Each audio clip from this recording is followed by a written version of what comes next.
व्यवहार में भी टॉप पे गए। व्यवहार में भी टॉप पे गए, पर गए बिना कोई मोक्ष नहीं है। यानी आप समझ रहे हो कि व्यवहार मैंने बहुत बहुत अच्छा किया है, लेकिन वो व्यवहार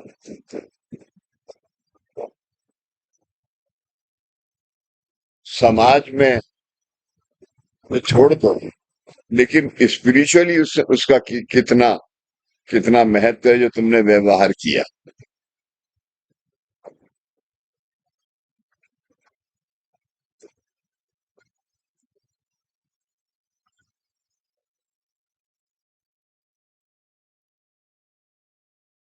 और ये बहुत अच्छा है।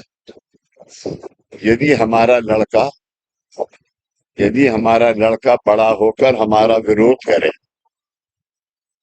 करे, तो समझना चाहिए कि ये हमारा ही थर्मामीटर है। क्या मतलब?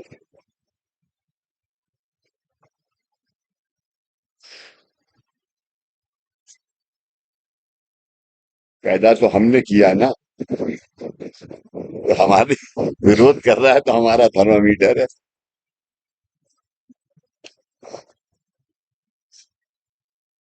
एक बड़ी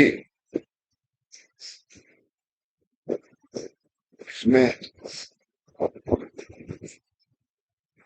अभी आप देखते हैं कि आप भी और आनंद भी, कि तो एक केस कामकाज के दिन, तीनों के दिन कामकाज के दिन जरूर आते हैं, जब बेटे और बाप में या परिवार में नहीं बनती या वाइफ में नहीं बनती। ये तुम्हारे पिछले जन्म का कर्म।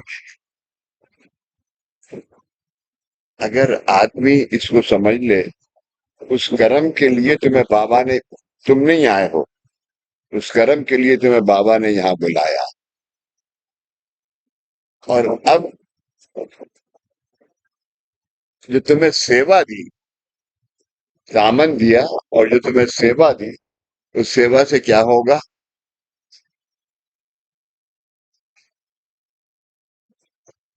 ये सा कर्म विसर्जन हो जाएगा और बाबा की दुआ धारण हो जाएगी, जो तुम्हारे अगले जन्म में काम आएगी, जो तुम्हारे अगले जन्म को सुख दी।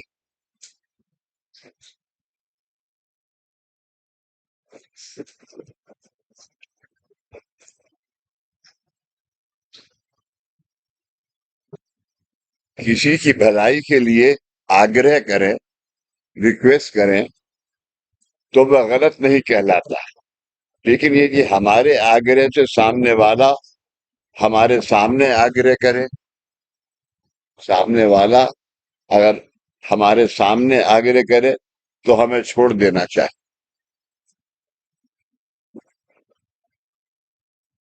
क्या मतलब?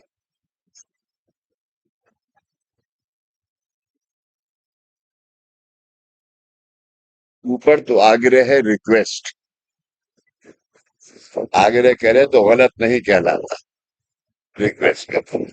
लेकिन यदि हमारे आग्रह से सामने वाला हमारे सामने आग्रह करे, लेकिन यदि हमारे आग्रह से फिर हमारी रिक्वेस्ट से कोई जो सामने वाला है, वो, हाँ, वो कोई आग्रह करे, तो हमें छोड़ देना चाहिए, उस पर बहस नहीं करनी चाहिए। छोड़ देना चाहिए। आग्रह आग्रह डिस्कशन जहर है।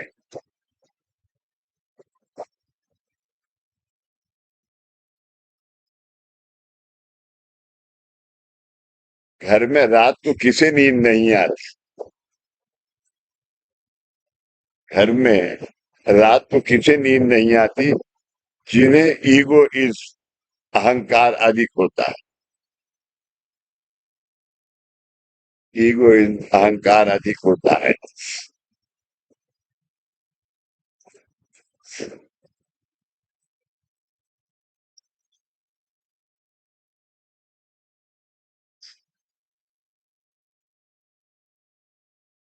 विषंक दृष्टि,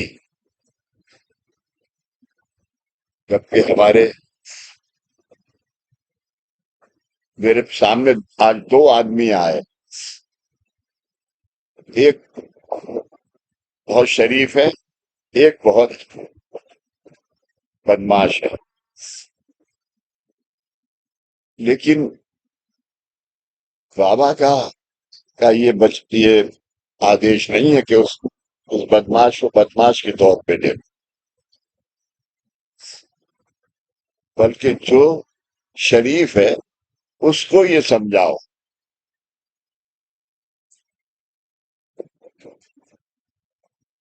कि इससे कोई गलती हो गई है, इसे माफ कर।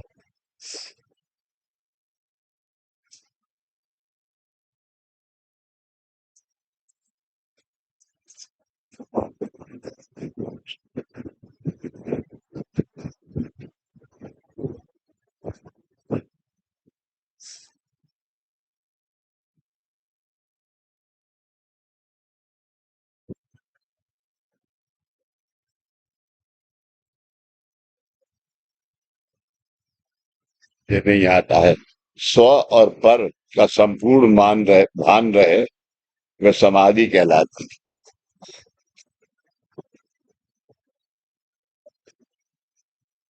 प्रकाश उसे कहा जाता है कि ठोकर ना लगे। यदि ठोकर लगती है तो समझना चाहिए कि अभी तक प्रकाश मिला नहीं है। बहुत आसान है। जितना अज्ञान उतनी ठोकरें।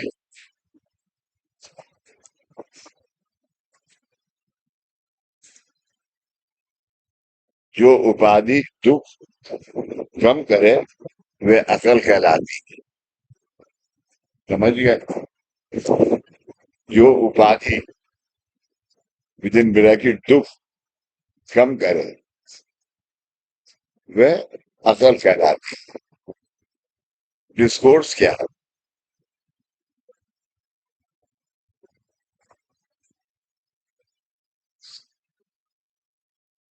माधव, मैं क्यों लोगों को कहता हूं कि डिस्कोर्स में थोड़ी देर बैठो?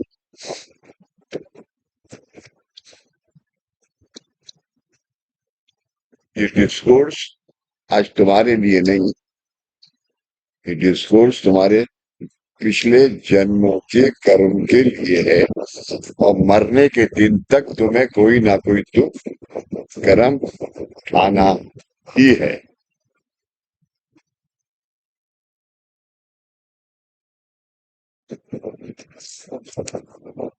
आज के दिन, अब इस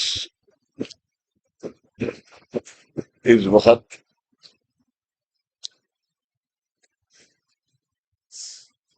अभी इतनों में से कौन ऐसा है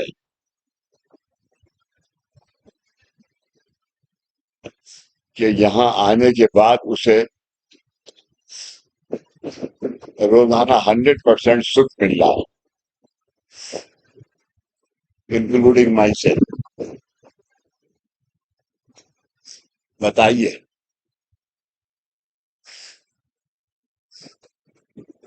आदत संजीव।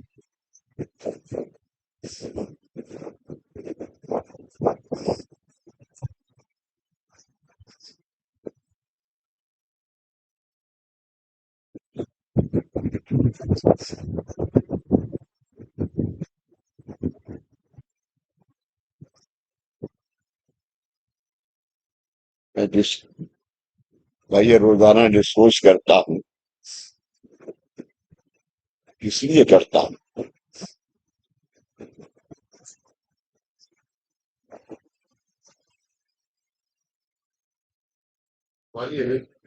है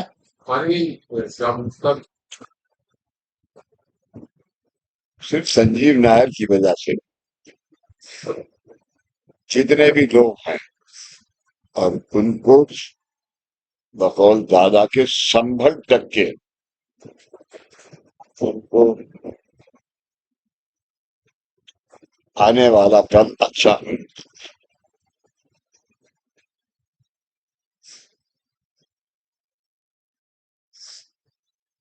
इस मार्ग का स्मार्ट का काम क्या है? मानवता। ये भगवान की पूजा थोड़ी कर रहे हो आप।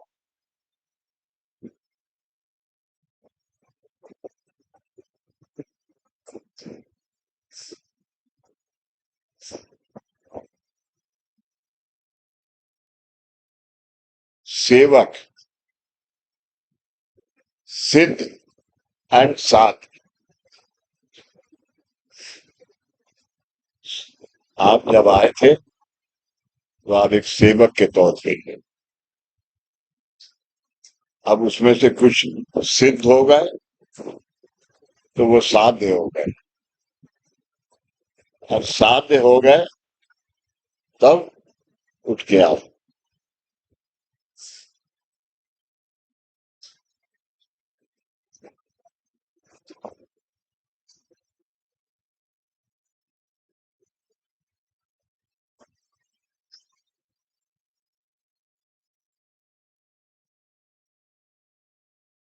किस नियत से मैंने तुम्हें ये ऊदी थी कि वो ही काम करेगी आज की। और फर्ज कर लो कि मैंने किसी को ये ऊदी देते बहुत ये क्या कि ये मर जाए, अच्छा है। वो नहीं मरेगा, मैं मर।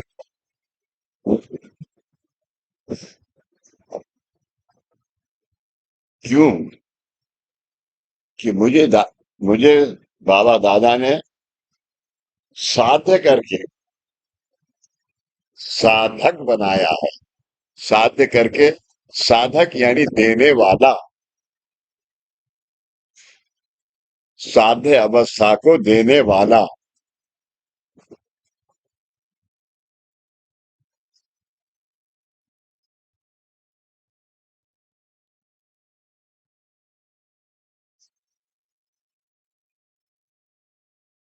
चलो,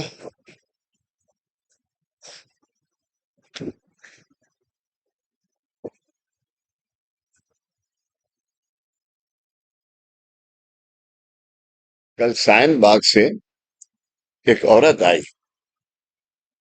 कामकाज के लिए कल करना आनंद नहीं आए थे तो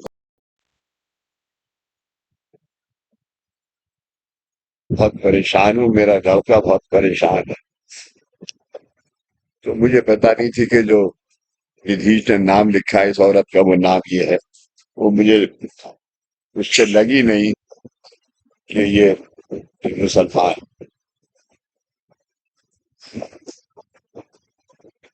तो उसने मुझसे कहा कि, मैंने कहा कि तुम्हें, अगर तुम्हारा लड़का ये को यहाँ किया तो मैं एक उससे पूजा कराऊंगा, दैनिक दामन दूंगा उसे, काफी अच्छा होगा। तो दिया वो तो नहीं आएगा।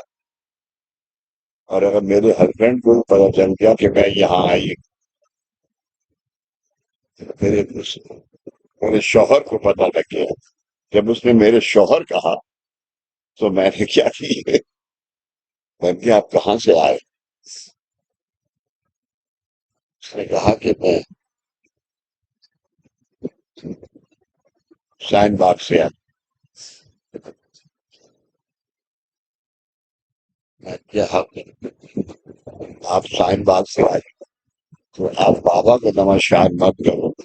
आप गौसुल आजम हाजी हजरत ख्वाजा मोहम्मद जलानी बाबा बख्तियार काकी, इनको सलाम करना। हम तो सुबह उठ के रोज इन्हें करते हैं, बाबा भी थोड़ी।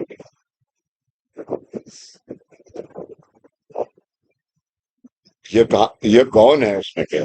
मैंने कहा तुम मुसलमान होके भी तुम्हें ये नहीं पता कि ये कौन है? इनसे बड़ा तो बगदाद के अंदर कोई है ही नहीं। यही पहले पीर है। बाकी जितने पीर है वो सब इनके बाद हुए हैं। और इन्होंने उनको दीक्षा दी है सूफी की। एक आदमी को सूफी की दीक्षा नहीं दी, सलीम बाबा।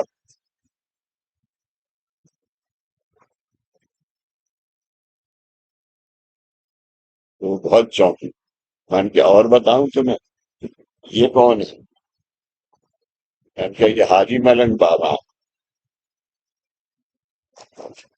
ये तुम्हारी जो तुम मुझसे बात कर रही हो, ये तुम्हारी ऐहिक परिस्थिति को सुधारने वाले।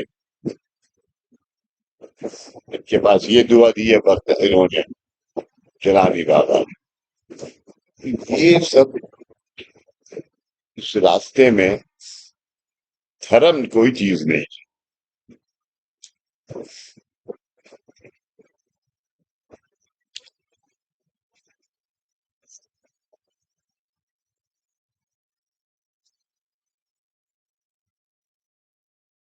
अब छठा अध्याय पढ़ते हैं, वंदनीय दादा का दिनचर्या। यही पढ़ना है ना?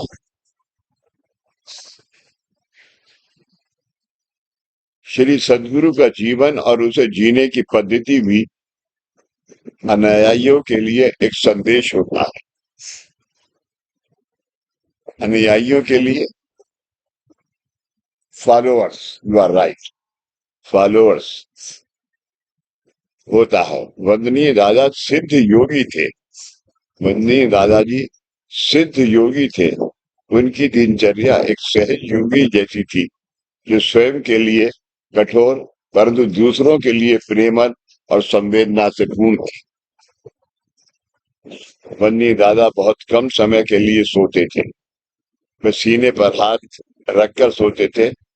तब ऐसा प्रतीत होता था कि वे परमात्मा से सुख संवाद, सुख संवाद यानी बातचीत, सुख संवाद बात कर रहे हैं, किसी गहन विचार में है। जब किसी साधन की सिद्धता करनी है या शक्ति को आवाहन करना है, तब उनका दिनक्रम परम पूज्य बाबा या विभूतियों के मार्गदर्शन तथा आज्ञा के अनुसार होता था। अन्य समय पर वे सुबह 5 बजे उठते थे। वे प्रथम सहज आसन में बैठते थे और आंखें बंद करके हाथ जोड़ के चिंतन एवं प्रार्थना करते थे। वह कहते थे, अगर हम ये विचार करते हैं कि आज का ये दिन मेरे जीवन का अंतिम दिन है, तब प्राप्त हुए इस दिवस का विनियोग, विनियोग का मतलब है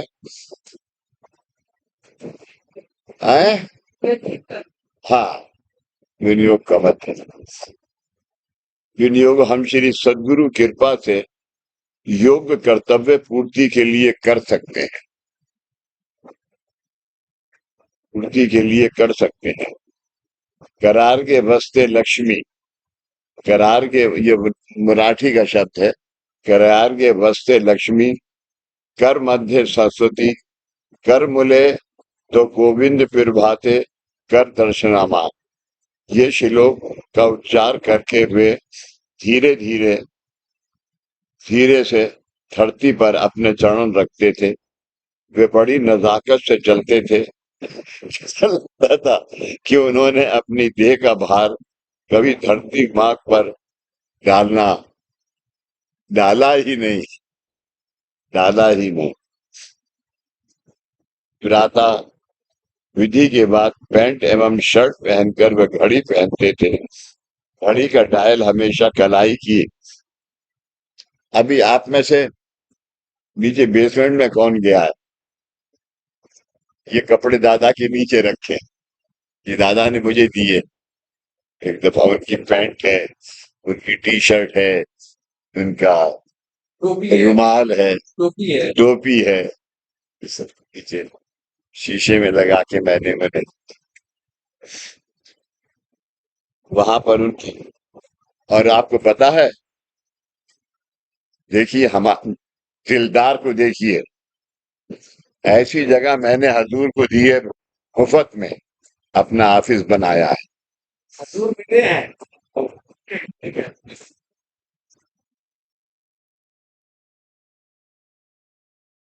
अभी जरा फर्ज कर लो कि मैंने ये इनके ऊपर इनायत करी। इनायत जानते हो? हाँ। तो अब जब भाई तुम्हें 2 महीने में 3 महीने में तुम टेंडर भेजते हो, तो मैं यहाँ कीड़ा लगवा के दुआ करता हूँ कि तुम्हें टेंडर मिल जाए। बाबूजी मुझे 3.5 करोड़ का टेंडर मिल गया। अरे तो 0.25% तो दे दे यार।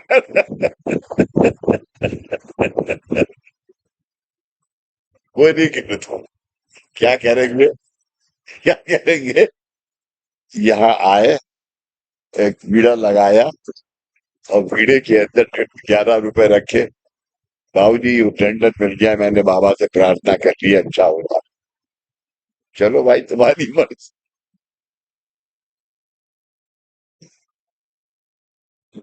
चरखे में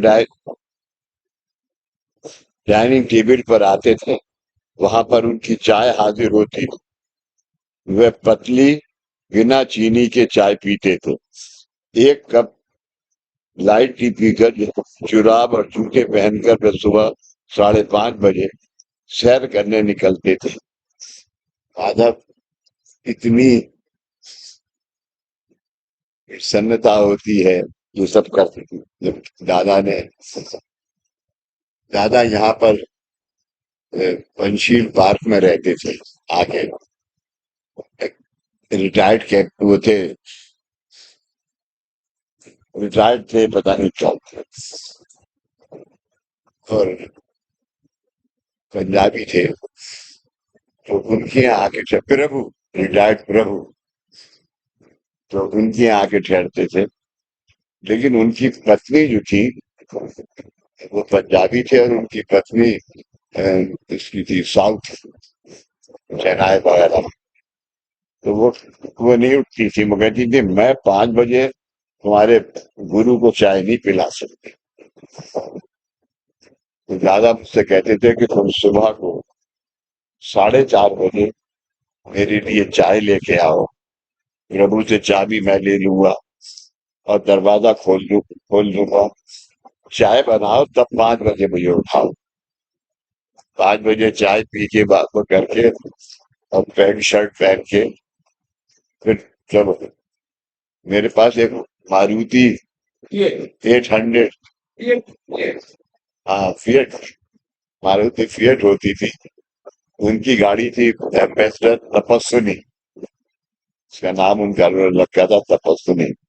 यानी उससे दिल्ली तक आते थे एम्बेसडर। तो वहां पर उसके बाद में जाते थे, तो हम ये लोधी गार्डन, और वहां ऊँट उससे कहते थे ऊदी लेके चलो। ऊदी लेके हम जाते थे माधव। अब 500 555 की सिगरेट के 2 पैकेट ले तो 555 के जमाने में यहाँ सिगरेट के पैकेट कम मिलते थे, तो बाहर से जो नागरिक थे वो लंदन से बेचारे भेजते। उसमें आगे कहीं लिखा भी होगा मैंने। तो वो पैकेट सिगरेट जलाया, भाग यहाँ से, ऐसे बात है।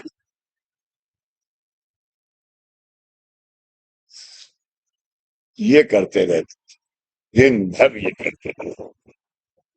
दिन भर नहीं, मतलब तो 8 8 साढ़े 8 बजे आए, स्नान किया।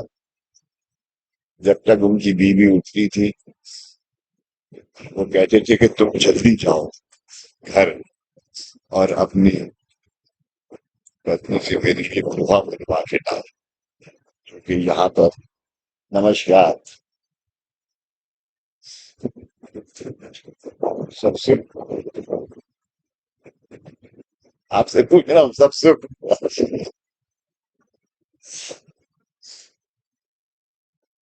मैं यहाँ से पोहा बनवा के ले जाता था।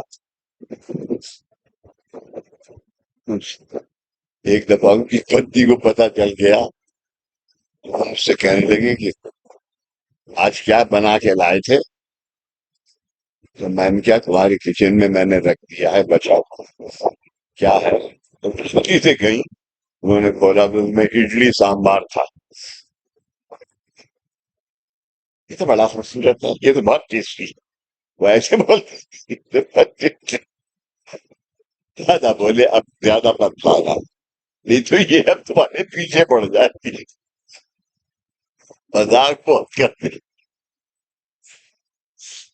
दादा किसी से भी कुछ भी बात नहीं करते थे, बल्कि दादाजी को कुत्तों से बहुत लगाव था।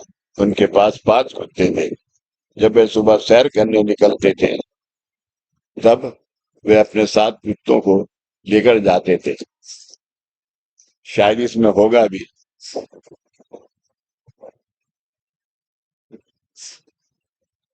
एक कुत्ते का नाम था।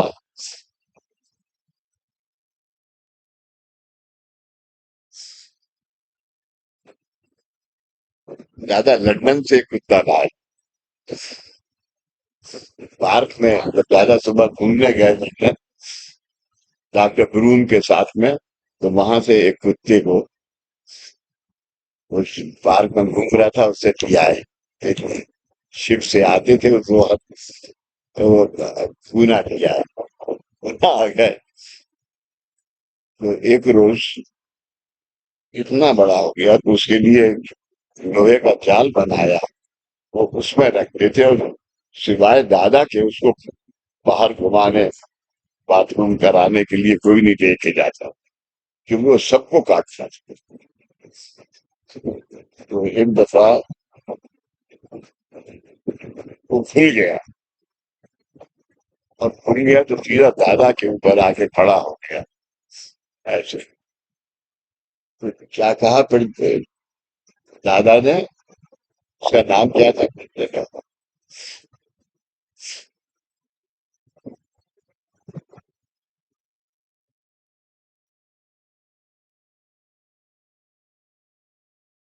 है,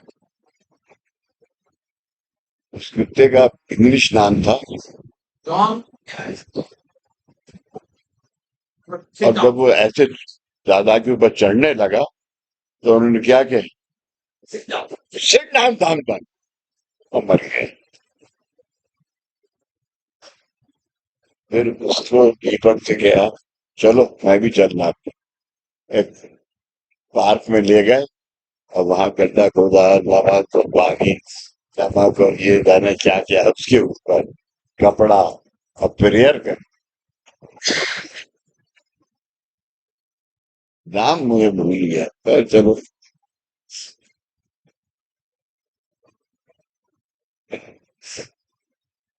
अपने साथ कुत्तों को लेकर जाते थे। उनका ये लगाव सिर्फ ऊपरी तौर पर नहीं था, बल्कि वे बहुत प्यार से उनकी देखभाल करते थे। उन्हें नहलाना, पोंछना, पाउडर लगाना, खाना खिलाना, जरूरत पड़ने पर उनके शरीर पर से कीड़े कांटे साफ करना इत्यादि बंदी दादाजी उतनी ही तमन्ना से करते थे, जितनी तमन्ना से वे कामकाज, आरती, ओंकार साधना, मुलाकात करते थे। सुबह की सैर से लौटते बहुत पत्नी दादा जुराब जूते उतारते थे, और जुराबों को खिड़की की ग्रिल पर सुखाने के लिए डालते थे। वे इस बात का ध्यान रखते थे कि उसमें से पसीने की बदबू नहीं आनी चाहिए। हर दूसरे दिन वह खुद अपने जुराब धोते थे, और हर 15 दिन में अपनी घड़ी की नायलॉन की बेल्ट भी धोते थे। और चमड़े की बेल्ट वो नहीं पहनते थे, नायलॉन की पहनते थे। वे अपने जूतों को हल्का पॉलिश भी खुद करते थे। हाथ पैर धोकर, कपड़े बदल कर बनी दादा फिर सुबह की चाय पीने के लिए टेबल पर आते थे।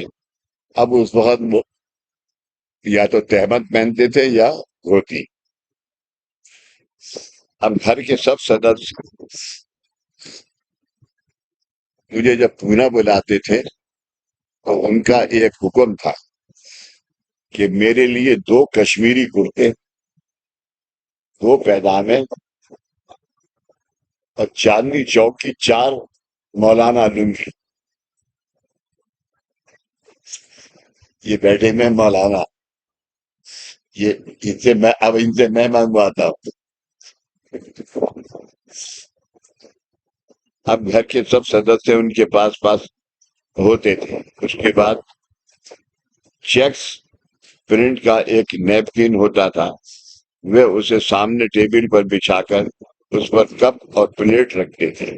वे केतली में रखी हुई चाय पीना पसंद करते थे। चाय के दाग टेबल पर ना पड़े, इसका एहतियात रखते थे। धीरे धीरे चाय पीते हुए वे सबके साथ अलग अलग विषयों पर बातें करते थे। बच्चों की परीक्षा, घर की सदस्यों के जन्मदिन आदि घरेलू अनेक विषयों के साथ आ, आत्मा की परलोक यात्रा, नाथ व सूफी पंथों के गहन तत्व ज्ञान वे सहजता से सबको समझाते थे। गुरु कार्य की जानकारी, आगे की कार्य योजना, उसे संदर्भ में चार्ट, गुरु कार्य के अनुभव, सेवक एवं साधना, भक्तों का गुरु कार्य में अपेक्षित सहभाग आदि अनेक विषयों का इस सुप्रभात की चाय के साथ वह सहज, सरल व मधुर भाषा में विवेचन करते थे। चाय के बाद समय होता था दाढ़ी बनाने का। सबसे बड़ा बात, ये बनाने का समय जो है ये है। एक रोज मैं पूना गया हुआ था, तो मैं नीच ऊपर थे, मैं मुझे नीचे का कमरा ऐसा गेस्टों के लिए खाली था और पलंग नहीं थे उसमें। कम से कम अगर 8 आदमी भी हैं तो जमीन पे सबसे तो सोते थे हम। एक रोज सुबह को मुझे उठने में देर हो गई। तो अब 8 बज गए, तो दादा ने पूछा कि दीपक थे, दीपक आ गए, जब तक फिर बात हो जाती अपने घर से। वो मैं पूछा दादा से, दीपक से, क्या बाबूजी नहीं उठे हैं अभी तक? कहने लगे, नीचे आए, एक लोटा पानी भरा और जोर से उस पानी को फेंका था कि चोट लगे। तो हाँ, ये बाबा की सेवा करना चाहता हूँ, दादा बनना चाहता है, और फिर अभी तक 8 8 बजे तक सो रहा है। और मैं सुनता है। उसके बाद वो मैं उठा, फिर जल्दी शुरू किया, नहाया, नाश्ता हुआ। उसके बाद दादा मैंने नहा के अपनी धोती थी और पहने हुए कपड़े वो ऊपर छत पे फैलाते थे हम सब, वो छत पे फैला दिए। शाम को उठाना याद नहीं। तो सब कपड़े उठा, इसके कपड़े मुझे ला के दो। और वो उनके बेडरूम में वो कपड़े अखबार में लिपटे हुए रखे। वहां से मैं गया सुबह कि भाई दीपक से मैंने जाके, यार छत पे मेरे कपड़े, शाम को आरती का बहुत हो रहा, धोती पहनना पड़ता है। दीपक मेरे कपड़े नहीं है यार, बस। तो उन्होंने कहा कि भाई मुझे नहीं करना। मैंने वैनी से पूछा, फिर लक्ष्मण राव, दादा से छोटे भाई जो थे लक्ष्मण राव, उनसे पूछा कि भाई वैनी के कपड़े ऊपर से आवाज आई, आ मेरे पास है वो मेरे कपड़े। तो ऐसी ऐसी और हर पद था। तो उसके बाद क्या कहते हैं, मैं एक रोज शेव कर रहा था, तो मैं वैनी, मेरा कुछ पेट ठीक नहीं था, तो मैंने वैनिस किया, वैनी एक कप चाय भी दे दो और मुझे बहुत जल्दी है। तो वैनी ने चाय दे दी, तो इधर चाय रखी थी और इसी के साथ में वो पानी का कप वो रखा था। हाँ, तो मैं ये लगा रहा था, तो इसके बाद लगाते लगाते वो भी चाय तो बुरुश चला गया। और फिर जब बुरुश चला गया, इतनी देर में तो पीछे से आ गए। एक वक्त में एक काम करना है, या तो तू चाय पी या ये बना। अगर तुझे ये जल्दी है कि दादा के साथ में बैठ के साधना करनी है, तो तू पहले क्यों नहीं उठा? अब चुप। तो मुंह खोल। और वो पुरुष के मुंह में देने वाले थे, तो फिर ये मत करो।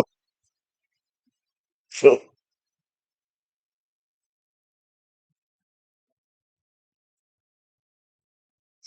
बोले मैं इसलिए सिखा रहा हूँ, कभी कभी बड़े प्यार से करते थे बात। आने वाले समय में थोड़े इस सब बातों का इस्तेमाल करना है।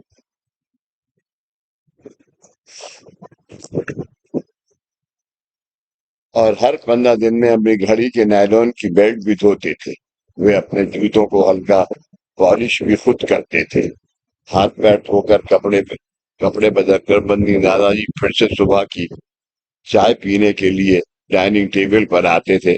अब घर के सब सदस्य उनके पास पास होते थे। उसके बाद उसके पास चेक्स प्रिंट का एक नैपकिन होता था। वे उसे सामने टेबल पर बिछाकर उस पर कप और प्लेट रखते थे। वे केतली में रखे हुए चाय पीना पसंद करते थे। चाय के दाग टेबल पर ना पड़े, इसका एहतियात रखते थे। धीरे धीरे चाय पीते हुए वे सबके साथ अलग अलग विषयों पर बातें करते थे। बच्चों की परीक्षा, घर की सदस्यता के जन्मदिन आदि घरेलू ऐहिक विषयों के साथ आत्मा की परलोक यात्रा, नाथ व सूफी पंथों के गहन तत्व ज्ञान व सहजता से सबको समझाते थे। गुरु कार्य की जानकारी, आगे की कार्य योजना, उस संदर्भ में चार्ट्स, गुरु कार्य के अनुभव, सेवक एवं साधना, भक्तों का गुरु कार्य में अपेक्षित सहभाग आदि अनेक विषयों का इस सुप्रभात की चाय के साथ ही सहज सरल व मधुर भाषा में विवेचन करते थे। चाय के बाद समय होता था दाढ़ी बनाने का। कंधे पर गमछा रखकर बन्नी दादा दाढ़ी बनाते थे। उनकी वह क्रिया भी मनमोहक हुआ करती थी। सर्वप्रथम वे दाढ़ी बनाने का ब्रुश गीला करते थे। गॉडरेज शेविंग सोप की टिकिया पर वह गीला ब्रुश को बुलाकर में रगड़कर वे पुरुष पर साबुन का झाग बनाते थे। और फिर झाग मिश्रित साबुन गाद और थोड़ी पर ऊपर के नीचे इस तरह से लगाते थे। तब तक रेजर गर्म पानी के छोटे मग में डूब कर रखा हुआ होता था। फिर रेजर भी एक तय पद्धति के अनुसार ऊपर से नीचे चलाते थे। तय पद्धति के अनुसार ऊपर से नीचे चलाते थे। दाढ़ी बनाने में उन्हें 7 या 10 मिनट लगते। दाढ़ी बनाते समय पानी का नल बंद होता था। व्यर्थ पानी गंवाना उन्हें कदापि मान्य नहीं था। वे खुद अपना दाढ़ी का मग धोकर उसे उल्टा करके रखते। रेजर और दाढ़ी का ब्रुश भी स्वच्छ धोकर फिर उसे गमछे से पोंछकर खिड़की में सूखने के लिए रखते थे। फिर आफ्टर शेव लोशन की 4 बूंदें हाथों पर लेकर वे गालों पर हल्के से मलते थे और बोतल का ढक्कन कसकर लगाकर उसे उसकी जगह पर वापस रखते। लोशन के दाग पड़ने से वह बोतल कभी खराब नहीं हुई, इतनी एहतियात वे रखते थे। 4 बार दाढ़ी बनाने के बाद वे ब्लेड बदलते थे। नाखून जब गीले होते थे तब वे आसानी से कटते थे, इसलिए हफ्ते में एक बार स्नान के बाद वे अपने नाखून नेल कटर से काटते थे। दाढ़ी बनाने के बाद वे स्नान की तैयारी करते थे। स्नान के बाद जो कपड़े पहनने हैं वे पलंग पर एक बाजू में निकाल कर रखते थे। वह खुद अपने कपड़े धोते थे और खुद ही उन्हें इस्त्री प्रेस करते थे। अंत तक, मतलब उन पर पक्षा दाब पैरालिसिस का अटैक होने तक उन्होंने अपने काम स्वयं ही किए। वे क्रमवार कपड़े धोते थे। प्रथम सब कपड़े आधा घंटा साबुन के पानी में भिगा कर रखते थे। प्रत्येक कपड़ा अलग से रगड़कर उस पर हल्का बुरुश मारते थे और फिर उसे मलकर बाजू में रखते थे। सब कपड़ों पर बुरुश मारने के बाद वे उन्हें 3 बार साफ पानी से खंगाल कर धोते थे और फिर नल पर रखते थे। कपड़ों को धोती कपड़ों को थोड़ी देर तक ऐसा टांगने से उनमें से पानी निकल जाता है। फिर उन्हें निचोड़कर बाल्टी में रखते थे और बाल्टी साथ में रखते थे कि प्रत्येक क्रिया राजयोगी स्वयं एवं मनमोहक होती। मुख से गंगा, यमुना, सरस्वती ये स्रोत कहते हुए प्रसन्नता से वह राधा गुनगुनाते पानी से स्नान करते थे। जिस देह माध्यम द्वारा श्री परमेश्वर को जगत कल्याण करने की इच्छा है, वह देह माध्यम साफ रखना चाहिए, ऐसा वह मानते थे। साबुन की टिकिया साबुन की टिकिया हाथों में रखकर वे उसका झाग बनाते थे और फिर वह झाग मिश्रित साबुन शरीर पर लगाते थे। साबुन की टिकिया उन्होंने कभी भी ऐसी ही सीधी शरीर पर नहीं लगाई। सिगरेट की डिब्बी में चांदी का पेपर आता आता है, उसे चौकोर काटकर साबुन की टिकिया को चिप चिपकाते थे ताकि साबुन पानी में पिघल ना जाए। वंदी दादाजी पान पा 555 सिगरेट पीते थे, लेकिन उनके होठ तथा उंगलियां कभी काली नहीं हुई और सिगरेट का दर्द भी कभी नहीं आया। इस्तेमाल के दौरान उनकी टिकियां कभी टेढ़ी मेढ़ी नहीं हुई। नहाने के बाद वे साबुन पानी को खिड़की में सुखाने के लिए रखते थे। सबसे बड़ी बात ये थी कि दादा सिगरेट का धुआं कभी अंदर नहीं देते थे। उसे जलाया और जलाने के बाद उनकी जो एस्ट्रे थी उसमें रखते थे। जब 3-4 सिगरेट और दम लिया और नाक से निकाल दिया और फिर सिगरेट को एस्ट्रे में रख। ऐसे 2 या 5 का सिगरेट बहुत लंबा होता है, वो रख के ऐसा सिगरेट को और फिर वो हुआ दीपक एस्ट्रे साफ करके डाल।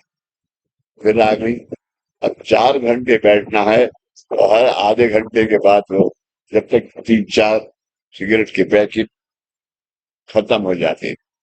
कुछ बहुत इसकी वजह ये थी कि लोग सिगरेट जैसे आपसे बात कर रहा हूँ तो कर्म का लेन देन होता था। तो उस कर्म को कुएं में उड़ाना ये है। साबुन भी खड़ा करके रखते थे ताकि पानी के अंश से वे गिर ना जाए। बाल्टी भी बाथरूम में एक कोने में उल्टी करके रखते थे और फिर तिनकेदार झाड़ू से बाथरूम साफ करते थे। घर में पहनने के चप्पलें को खुद रोज नहाने से पहले स्वच्छ धोते थे और उन्हें दीवार के सहारे खड़ा करके रखते। अपना चश्मा भी स्वच्छ धोकर सुखाते। शरीर पहुंचकर बाहर आने के बाद बन्नी दादा फिर से तौलिया से अपने बाल पोंछते थे। तौलिया कंधे पर रखकर तेल की शीशी खोलते थे और हल्के से अपने हथेली पर तेल लेकर शीशी बाजू में रखते थे। दोनों हथेलियों पर तेल को को फैलाकर वे अपनी हथेलियां हल्के गीले बालों में से घुमाते थे। ये भी उनकी एक विलोम विलोभनीय शैली थी। हथेली पर तेल लेते समय उन्होंने कभी शीशी तेल से खराब नहीं होने दी। तथा शीशी रखने की जगह पर कभी तेल का दाग नहीं पड़े। हल्के हाथों से बाल बनाने के बाद वे कंघी को उसकी जगह पर रखते थे। तौलिया से फिर वे स्वच्छ पोंछकर वे उसे बाथरूम की बाल्टी में भिगो कर रखते थे। प्रेम प्रेम ये केवल एक भाव ना होकर वस्तुतः एक अवस्था है। प्रेम ये केवल एक भाव ना होकर होकर वस्तुतः एक अवस्था है। बंदनीय दादा दादा के जीवन में प्रेम कितना अवतरित हुआ है, ये प्रत्येक वस्तु के प्रति उनके आदरपूर्ण व्यवहार से प्रकट होता है। अभी एक बहुत आज सुबह की एक बात याद आ गई। संजू कल 2 बॉल खरीद के लाए। वो पीली बाल होती है ना, जो बाल होते हैं। और वो बोले कि बाबूजी, सुबह को आप मैंने देखा है कि जब आप अपनी एक्सरसाइज करते हैं ये हाथों के लिए, तो उस वक्त थोड़ा आपको तकलीफ होती है, तो कंसंट्रेशन कम होता है। तो लोग कहते हैं कि ये बाल करना चाहिए, तो मैं क्या अच्छा सुबह करूंगा मैं। तो मैंने आज दोनों बालें निकाले। उन्होंने मुझे समझाया था कि एक इधर एक इधर एक इधर एक इधर। अब मैं इधर फेंकूं तो वो उधर चली जा रही है, इधर फेंकूं तो इधर चली जा। अब झुकना मुझे मना, ये मेरे स्क्रू पड़े हुए, तो उठाऊं कैसे। तो मैं जब तक वो ऐसी छोड़ के मैंने अपना एक्सरसाइज शुरू करी, फिर राम आ गया। मैंने राम से दोनों उठा के डिब्बे में बंद करके और उनके कमरे में रख दिया कि भैया ये तुम्हारी अमानत है, ये करो। तो उनका फोन आया कि आप ऐसा करो कि एक बाल को ये सीधे हाथ से उठा के फिर बाएं में ले लो, बाएं से उठा के सीधे में ले लो, तो आपका कंसंट्रेशन होगा। मेरा कंसंट्रेशन बहुत है। मैं इसी से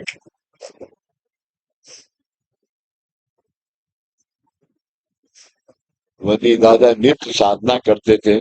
उसमें उसमें उन्होंने कभी व्यवधान व्यवधान नहीं आने दिया। यानी कोई अलग की कोई चीज नहीं आने दी। साधना करते समय उनके कमरे में दरवाजा बंद होता था। अपने सदगुरु से शुभ संवाद करते समय वे कैसे दिखते होंगे। व्यक्तित्व साधना के बाद वे भक्तों से मिलते थे। कामकाज आर, आरती या उत्सव के दिन बंदी दादा धोती पहनते थे। अन्य साधारण दिनों पर वे लुंगी और बंडी बंडी बंडी बुनी शर्ट होती जरिए में पहने, बंडी छोटा कुर्ता पहनकर भक्तों को मिलने के लिए तैयार होते थे। भक्त कैसे भी हों, कैसे भी है, कहाँ से भी आए हैं और कितने भी हैं, बंदी दादाजी ने उन्हें कभी विनमुख नहीं लौटाया। पहले व्यक्ति से लेकर आखिरी व्यक्ति तक उनका उत्साह और आनंद कभी कम नहीं हुआ। उनका प्रेम सबके लिए समान था। प्रत्येक व्यक्ति की तथा उसके परिवार की खैरियत बदनी दादाजी अत्यंत आत्मीयता से पूछते थे। उन, उनकी बातों में तथा व्यवहार में प्रेम, आत्मीयता, अपनापन, आस्था इतनी होती थी कि आने वाला भक्त उसके वर्षाप से यानी जो बोलते थे, वो जो बरसात था पानी होता था उसकी बरसात से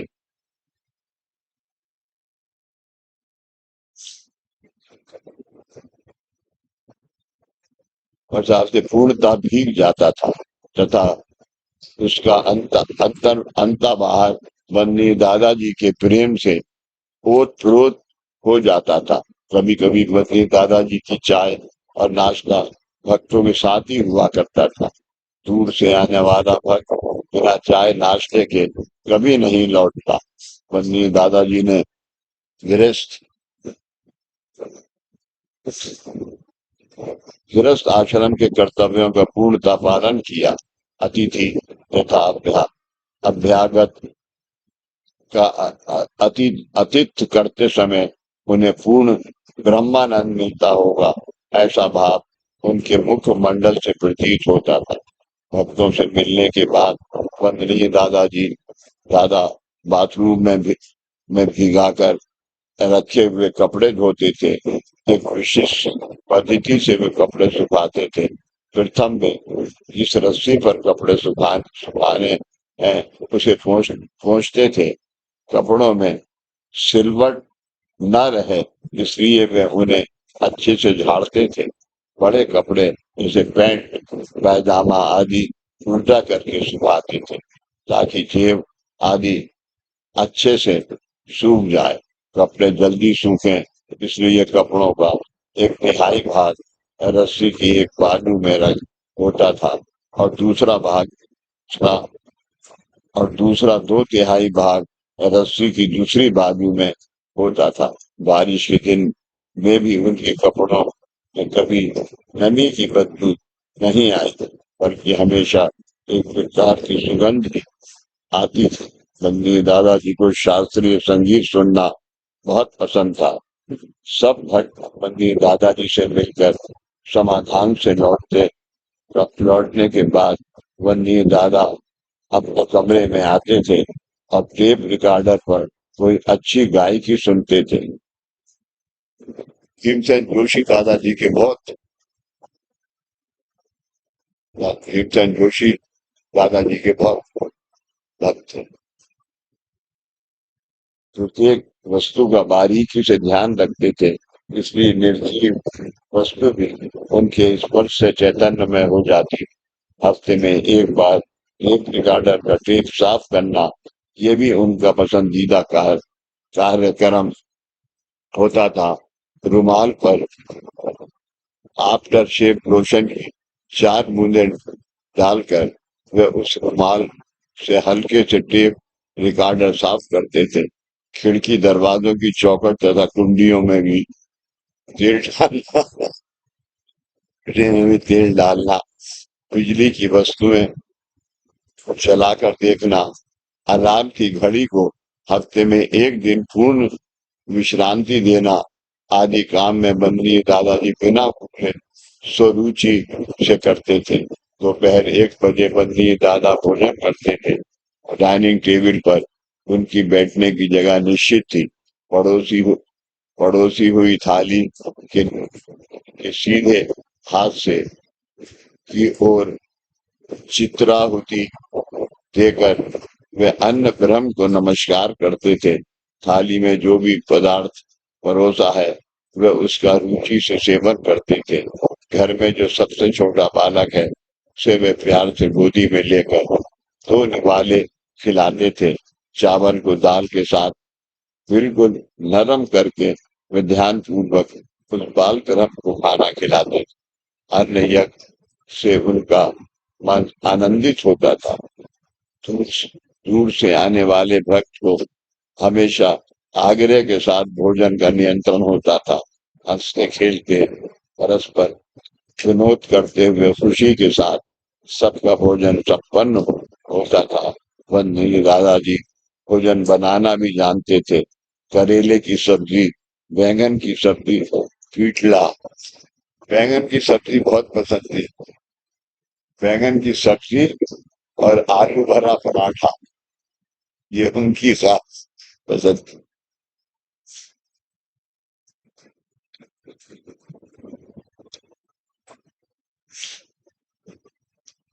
बेसन से बना हुआ पराठा पदार्थ आदि बनाने में वे परमगत थे।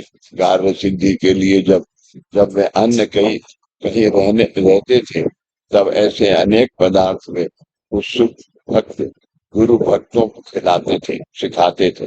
उनका खुद का आहार बहुत कम था। थाली के 1/4 भाग में ही वे खाना खाते थे। 1.5 रोटी, सब्जी, थोड़ी से चावल और आमटी। आमटी जानते हो?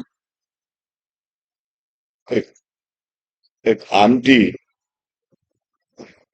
हुआ के अंदर एक रस होता है, जैसे ये लीची लीची नहीं, कोका। चावल और आमटी दाल, इतना ही अन्न वे ग्रहण करते थे। कभी उत्सव के निमित्त अगर उन्हें मीठा पदार्थ प्रसाद के रूप में थोड़ा सा परोसा तो वे अपने आहार में से रोटी का चावल कम खाते थे। मिठाई उन्होंने छोड़ दी। जब उन्हें गुरु दीक्षा दी ठोबा ने, तो उन्होंने कहा कि तुम्हें एक पदार्थ छोड़ना होगा। तो उन्होंने कहा कि जो भी आप बताएं मैं छोड़ देता हूँ। उन्होंने क्या कि नहीं, ये तो तुम्हें सबसे ज्यादा पसंद क्या है? मैंने क्या मीठा? मैंने कहा वही छोड़ो। अब जो नैवेद्य रोज लगता है, अभी वो क्या करें, नैवेद्य तो लेना ही पड़ेगा। तो जैसे तो आप मिठाई लाए तो इतना सा तो हो गया।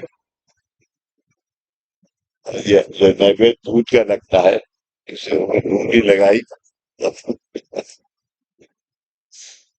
थोड़ा सा भरोसा तो वे अपने आहार में से रोटी व चावल कम खाते थे। भोजन के बाद आधा घंटा आराम करते, वे फिर से कार्यरत होते थे। धुले हुए कपड़ों को अपने इस्त्री करते करते थे। प्रथम शर्ट की कॉलर और बाजू, फिर शर्ट के पीछे की साइड, और फिर बटन पट्टी और आगे की साइड को इस्त्री इस्त्री करते थे। रुमाल, लुंगी, पायजामा, इन्हें इस्त्री करके तय करना वही उनसे सीखे। वही दादाजी कोई भी काम काया वाचा मन से करते थे, इसलिए प्रत्येक काम का समाधान उनके चेहरे पर प्रतिबिंब होता था। कोई साधारण सा व्यक्ति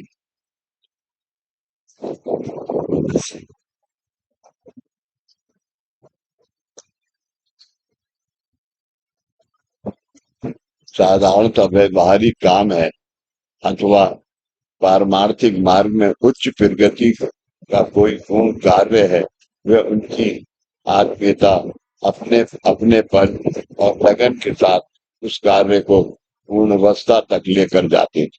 कोई भी काम करते हुए बंदी दादा ने गुस्सा, कलेश नहीं किया अथवा निराश भी नहीं हुए। उनके आसपास के सभी व्यक्तियों ने यह अनुभव किया है।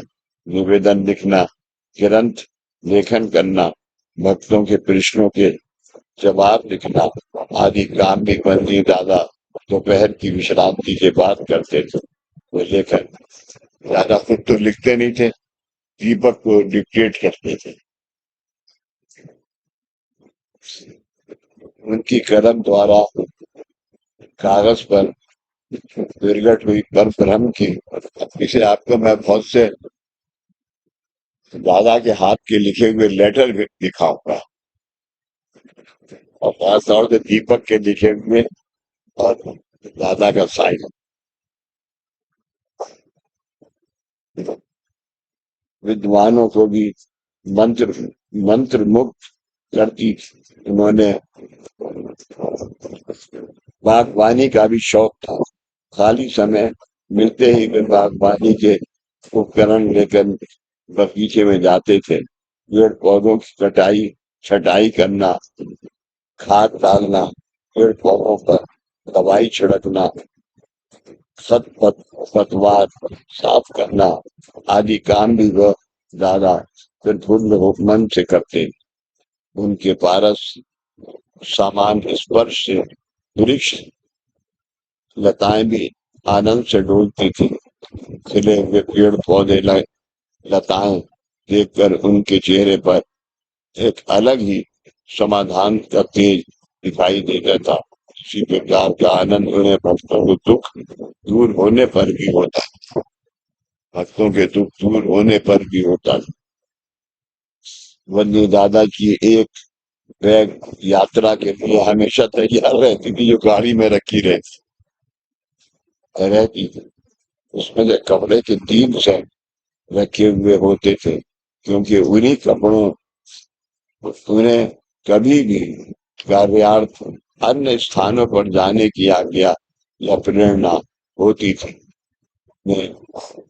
नजदीक ही मतलब मुंबई, कराड़ आदि स्थानों पर जाना है, या दूर मतलब दिल्ली हुआ जाना है, वह हमेशा सुबह जल्दी यात्रा का आरंभ करते थे। एक दिन पहले अपनी गाड़ी को धोकर स्वच्छ पोंछ कर तैयार करते थे।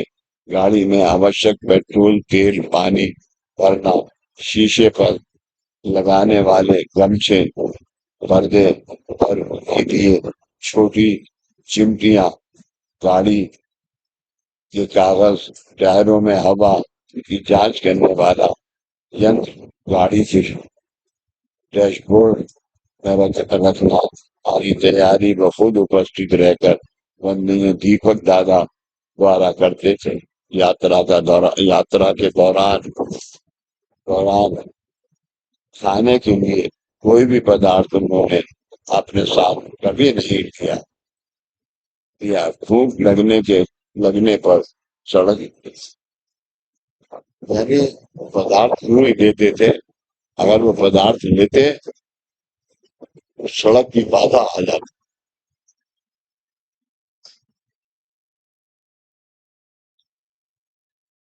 भूख लगने पर सड़क के किनारे पर स्थित साधारण से ढाबे पर भी उन्होंने कई बार खाना खाया। कभी कभी बड़े होटल में भी अन्न ग्रहण किया। उन्होंने जहां जहां अन्न सेवन किया, उस वस्तु के उस वास्तु के मालिक का कल्याण हुआ है। अनेक व्यक्तियों ने ये देखा तथा अनुभव किया है। सेवा भाव ये सेवा भाव ये वंदनीय दादा का परम धर्म था और श्रद्धा एवं सबरी ये उनके जीवन का मर्म था। उन्होंने हम सबके कल्याण के लिए अपना बहुमूल्य जीवन खर्च किया है। हमेशा दूसरों की मदद की है। अपने गुरु परम पूज्य साईं बाबा की तरह मानव कल्याण में स्त्री पुरुष, बालक, वृद्ध, अमीर, गरीब, जाति, धर्म इस तरह का कोई भी भेद न न रखते हुए उन्होंने प्रत्येक व्यक्ति के जीवन में जो जो कमी है उसे दूर किया है। दुखी कष्टी लोगों की उन्हें सेवा करके उन्हें सुख की प्राप्ति कराते समय दादा को आनंद एवं समाधान मिलता था। शाम को एक कप बिना चीनी की चाय पीकर बद्री दादा फिर सैर करने जाते थे। अब उनके साथ जाने के लिए घर के बच्चे तथा किशोर पहले ही तैयार होकर इंतजार करते थे। उनकी जिद पूरी करने के लिए बन्नी दादा उन्हें गाड़ी से किसी बगीचे में सैर करने लेकर जाते थे। घर में का जन्म हर बच्चे का जन्मदिन बन्नी दादाजी बड़े शौक से मनाते थे। वे खुद बाजार जाकर उनके लिए केक तथा भेंट वस्तुएं लाते थे। वे हमेशा उनकी इच्छा शौक पूर्ण करते थे तथा उन्हें खुश और आनंदित रखते थे। कभी खाली समय में तो कभी कभी समय निकाल कर वे बच्चों के साथ कैरम या क्रिकेट आदि खेलते थे। एक दफा मुझे पूना बुलाया तो मिसेस वर्मा की बर्थडे आ गई। अब मैं सोचूंगी यार मुझे दिल्ली जाना है, कैसे कहूँ दादा से कि मुझे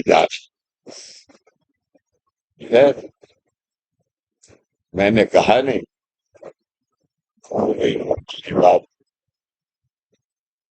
5-6 दिन गुजर गए तो उन्होंने कहा कि अब्बा दीपक इनका टिकट करो ये जाने। जब मैं चढ़ने लगा तो एक पैकेट खुला। दीपक ने क्या कि ये पैकेट दादा नहीं, तो मैं दादा ने बुलाया, मैं पहुंचा दादा के पास कि ये पैकेट ले जाओ, ये मिसेस वर्मा को देना मेरी तरफ से, और ये एक सिल्क की साड़ी तुम्हारी तरफ से। उनकी बर्थडे पे मिसेस वर्मा को अभी तक रखी।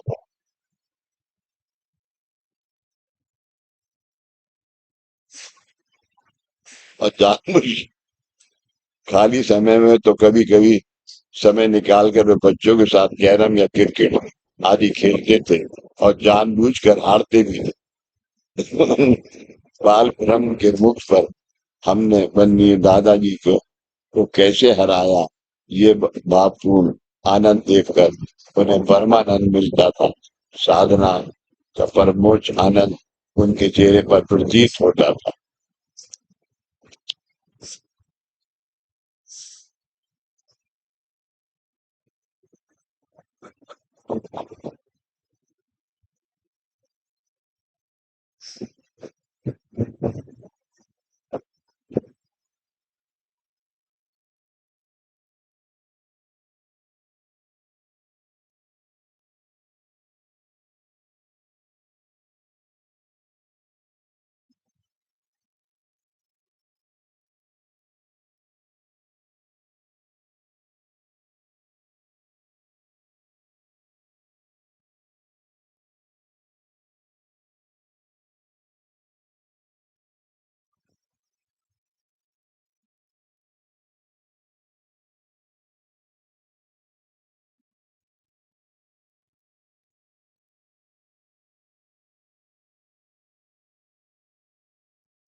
क्या तारीख है? 16। हैं? 16/7।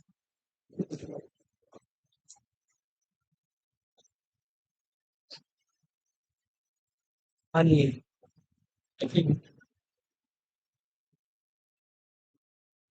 23।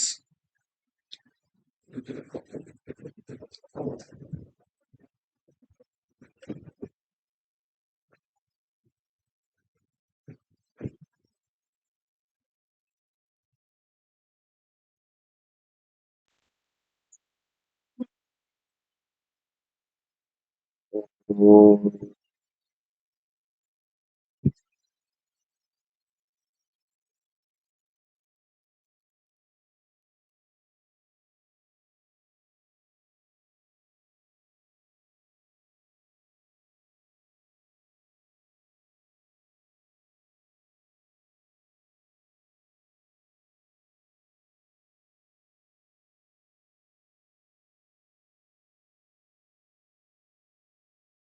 वो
वो वो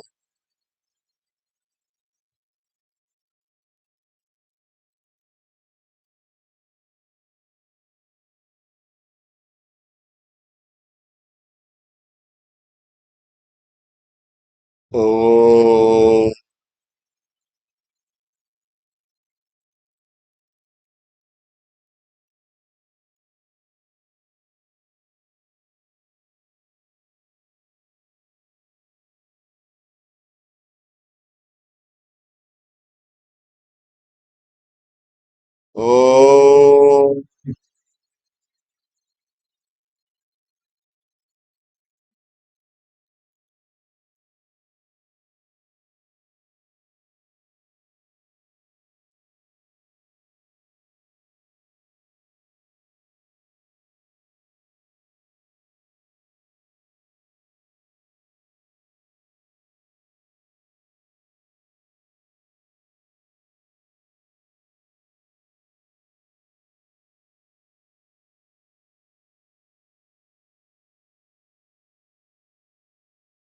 सदा सर्वदा योग तुझा गणावा, तुझे कारुणी देव माझा पळावा.